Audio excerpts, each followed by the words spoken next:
पाँच साल पहले जब राहुल दिल्ली आया था तो वह कुछ बनने के सपने साथ लाया था, लेकिन दिल्ली की फिजाओं में उसे महक क्या मिली, जिंदगी की दशा और दिशा ही बदल गई। राहुल ने मुखर्जी नगर दिल्ली के एक नामी इंस्टीट्यूट में प्रतियोगिता परीक्षा की तैयारी के लिए दाखिला लिया, तो वहाँ पढ़ाने वाली मैडम महक का जादू पहली नज़र में ही प्यार में बदल गया। भरा पूरा बदन और बेहद खूबसूरत झील सी आंखें, घुंघराले लंबे बाल, बदन का हर अंग ऐसा कि सामने वाला देखता ही रह जाए। राहुल ने महक से बातचीत शुरू करने की कोशिश की। क्लास में वह अक्सर मुश्किल सवाल रखता, पर महक की सब्जेक्ट पर गजब की पकड़ थी। राहुल उसे कभी अटका नहीं पाया, लेकिन उसमें भी बहुत खूबियाँ थीं, इसलिए महक उसे स्पेशल समझने लगी। उस दिन क्लास जल्दी ख़त्म हो गई। महक ने राहुल को रुकने का इशारा किया। थोड़ी देर बाद वे दोनों एक कॉफ़ी हाउस में थे और वहाँ कहीं अनकहीं बहुत सी बातें हो गईं। नज़दीकी बढ़ने लगी तो समय पंख लगाकर उड़ने लगा। एक दिन मौका देखकर राहुल ने महक को प्रपोज भी कर दिया, लेकिन महक ने वैसा जवाब नहीं दिया जैसा राहुल को उम्मीद थी। महक की बहन की शादी थी, उसने राहुल को न्योता दिया, तो राहुल भला ऐसा मौका क्यों छोड़ता। काफ़ी अच्छा आयोजन था, लेकिन राहुल को इस सब से ज़्यादा दिलचस्पी नहीं थी। दकियानूसी रस्में रात भर चलने वाली थीं, इसलिए राहुल मेहमानों के रुकने वाले हॉल में जाकर सो गया। लोगों की आवाज़ें वहाँ भी आ रही थीं, सब बाहर मंडप में थे। रात में अचानक किसी की चुहन की गर्माहट से राहुल की नींद खुली। हाल की लाइट बंद थी, लेकिन अपनी चादर में लड़की की चुहन वह अंधेरे में भी पहचान गया था। महक इस तरह उसके साथ ऐसा सोचना भी मुश्किल था, लेकिन अपने प्यार को इतना करीब पाकर कौन मर्द अपने आप पर कंट्रोल रख सकता है। चंद लम्हों में वे दोनों एक दूसरे में समा जाने को बेताब होने लगे। महक के चुंबनों ने राहुल को मदहोश कर दिया। अपने करीब महक को पाकर उसे जैसे जन्नत मिल गई। तूफान थमा तो महक वापस शादी की रस्मों में शामिल हो गई और राहुल उसकी महक में डूबा रहा। कुछ दिनों बाद ऐसे ही एक और वाक़या हुआ। तेज़ बारिश थी। मंडी हाउस से गुजरते समय राहुल ने महक को रोड पर खड़े पाया। राहुल ने फौरन उसके नज़दीक पहुंचकर अपनी मोटरसाइकिल रोकी। दोनों उस पर सवार हो इंडिया गेट की ओर निकल गए। महक को रोमांच ज़िंदगी पसंद थी, इसलिए वे उस मौके का लुत्फ़ उठाना चाहती थी। बारिश का मज़ा रोमांच में बदल रहा था। प्यार में सरोवर वे घंटों सड़कों पर घूमते रहे। राहुल और महक की कहानी ऐसे ही आगे बढ़ती रही कि तभी अचानक इस कहानी में एक मोड़ आया। महक ने राहुल को ग्रैंड होटल में बुलाया। डिनर की ये पार्टी अब तक की सबसे पार्टी से अलग थी। महक की खूबसूरती आज जानलेवा महसूस हो रही थी।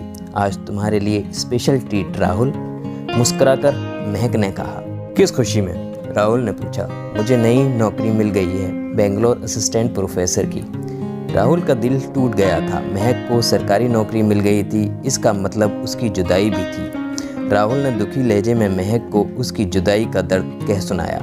महक ने मुस्कुराते हुए कहा, वादा करो तुम पहले कंपटीशन पास करोगे, नौकरी मिलने के बाद ही मुझसे मिलने आओगे, उससे पहले नहीं। ना मुझे फ़ोन करोगे और ना ही चैट। मैं तुम्हारी टीचर रहूं, इसलिए मुझे ये गिफ्ट दोगे, फिर हम शादी करेंगे। एक नई ज़िंदगी, एक नई प्रेम कहानी। मैं तुम्हारा इंतज़ार करूँगी। 3 साल का समय बस तुम्हारी यादों के सहारे निकालूंगी। अचानक से सब कुछ खत्म हो गया। धीरे समय बीतता गया। राहुल ने अपना वादा तोड़ महक को फ़ोन भी किए, लेकिन उसने मीठी झिड़की से उसे पढ़ाई पर ध्यान देने को कहा। राहुल को भी ये बात चुभ गई। अब पूरा समय वह अपनी पढ़ाई पर देने लगा। प्यार में बड़ी ताकत होती है, इसलिए मोहब्बत की कोशिश इंसान से कब कुछ भी काम करा लेती है। राहुल को भारतीय सर्वेक्षण विभाग में अच्छी नौकरी मिल गई। अब महक को पाने में कोई रुकावट नहीं बची थी। राहुल ने अपना वादा पूरा कर लिया था। अचानक ट्रेन रुकी तो राहुल की नींद खुली। सुबह होने को थी। बेंगलोर अभी दूर था। राहुल दोबारा आंखें मूंद हसीन सपनों में खो गया। ट्रेन जब बेंगलोर पहुंची तब तक शाम हो चुकी थी। राहुल ने खुशबू को फ़ोन मिलाया, लेकिन फ़ोन किसी अनजान ने उठाया। वह नंबर महक का नहीं था, उसका नंबर अब बदल चुका था। दूसरे दिन वह मालूम करता हुआ महक के कॉलेज पहुंचा। लाल गुलाब और महक के लिए गिफ्ट से भरे बैग राहुल के हाथों में लदे थे। वैसे भी राहुल को महक को उपहार देने में बड़ा सुकून मिलता था। अपनी पॉकेट मनी बचाकर वह उसके लिए छोटे छोटे गिफ्ट लाता था, जिन्हें पाकर महक बहुत खुश होती थी।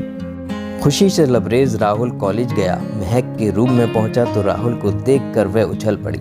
मिठाई का डिब्बा आगे कर राहुल ने उसे खुशखबरी सुनाई। महक ने एक टुकड़ा मुंह में रखा और राहुल को शुभकामनाएं दी।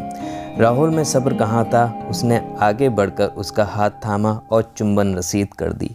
प्लीज़ राहुल, ये सब नहीं, प्लीज़ रुक जाओ। अचानक महक ने सख्त लहजे में जयंत को टोकते हुए रोका। लेकिन यार, अब तो मैंने अपना वादा पूरा कर दिया, तुमसे मेरी शादी।